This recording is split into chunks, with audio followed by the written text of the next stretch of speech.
When you reach the end of the trail going around the Sahara Desert area here in the Drylands, you'll find this sign, and that is how it has been for a while. But now we'll finally start to construct the African Nighthouse. This building will connect the Sahara Desert area with the African savannas and will contain multiple species. I'll not be building all of it today, but we will be making the first habitat and even a little implied exhibit for termites. We'll start this build somewhere else, since I used a technique here that might be a bit strange. This first habitat is for the Aardvark, so going with a strange solution might be fitting for this strange animal. To begin with, I only had a loose idea of the shape of the Nighthouse, but I knew part of it would be inside of what is currently just a big chunk of terrain.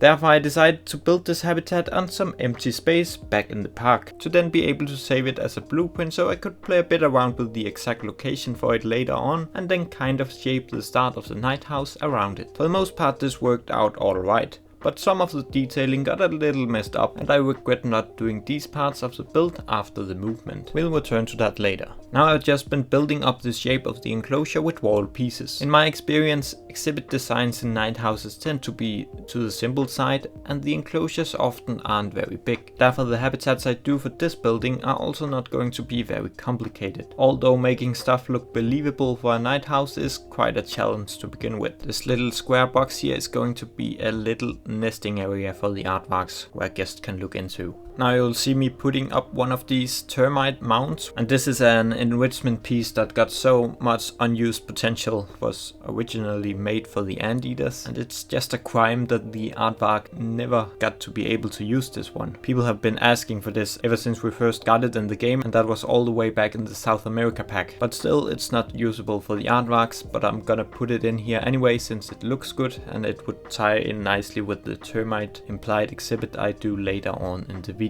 The plans for this video changed a bit along the way. The Nighthouse will contain of 3 habitats and an exhibit for bats, and I was planning on covering all of this in one longer video. It just ended up being a bit too time consuming and I felt like I started to rush some part of the build too much since I want to finish all of this before DLC news shows up. So to not end up with something I would not feel good about, I decided to split up the video and then just finish up the area around the Aardvarks to begin with. When part 2 of this African Nighthouse will show up, I don't know. As I'm editing this video right now, it is early in the day on the day of September's Frontier Unlocked, where everybody is expecting some sort of DLC related news. We of course don't know yet if this will really happen, if it will be a full announcement or just a tease. But there is a good chance that I soon will have to pause all my plans to focus on the DLC instead. I'm already a little behind with getting videos out, therefore I really want to get this one out today, even though it might end up drowning in videos about the new DLC. Let me know in the comments if you're watching this before or after the DLC has been announced. You are after all watching this out in the future. Maybe I don't even manage to get this video uploaded before we know something. Now let's get back to talking about this build. The left side here will consist of a solid floor as well as some more rock work, so in this part the Aardvarks won't be able to dig around. Then on the right side we'll have a lot of sand, and here the Aardvarks will be able to dig around, and I'll also do some terrain work here.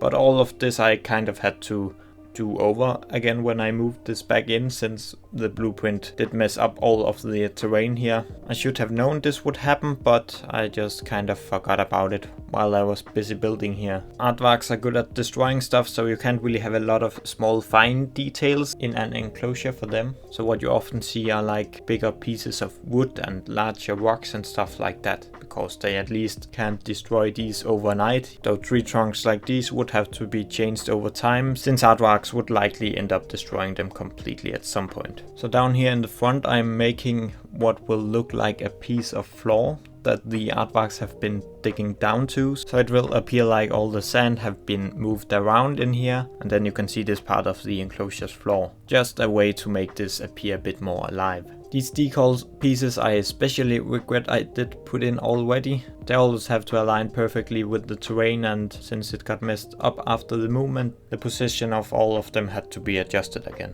And here in all these arches I'll be making what will appear like a sky full of stars out in the distance. Then I'm just covering all of it with a flat roof, and since we're placing this inside of a lot of terrain, it doesn't really matter how it looks on the outside. And now I'm putting up some lights here, but I think when the whole building is complete, I'm going to look more into all the lighting here. So this was just a quick test of it, kind of. The Aardvark habitat is placed near the Nighthouse entrance located in the African savanna area. Aardvarks are found in big parts of Africa south from the Sahara, so they of course fit better into this part of the zoo, while the rest of the species in this building ties more into the Sahara desert area. Now I have to adjust the terrain a bit to better be able to find a location for this habitat, and after placing it I have to more or less carve out the whole enclosure again, which is of course why all the terrain work I did in here got messed up. Besides from the aardvarks, the animals you'll find in this building will be the fennec fox and the sandcat, as well as an exhibit for Egyptian fruit bats. The fennec habitat is already more or less done, while I only planned out the shape for the sandcats so far. When the Twilight pack released around 2 years ago, I did build for the bats back then, located at the Sahara entrance of this facility. I was planning on completely redesigning this exhibit, but after looking at it again now, I think it is still pretty good. But I'll only do some minor changes to it. This way I'll also save some time. All of this we'll talk more about when I do the next Nighthouse video. And now let us jump to the Implied termite exhibit. Termites don't seem to be very common to come across in zoos. I've never seen them myself, I believe, but I did manage to find a few examples on Google. Most of this will be based around a picture I've seen from Basel Zoo in Switzerland.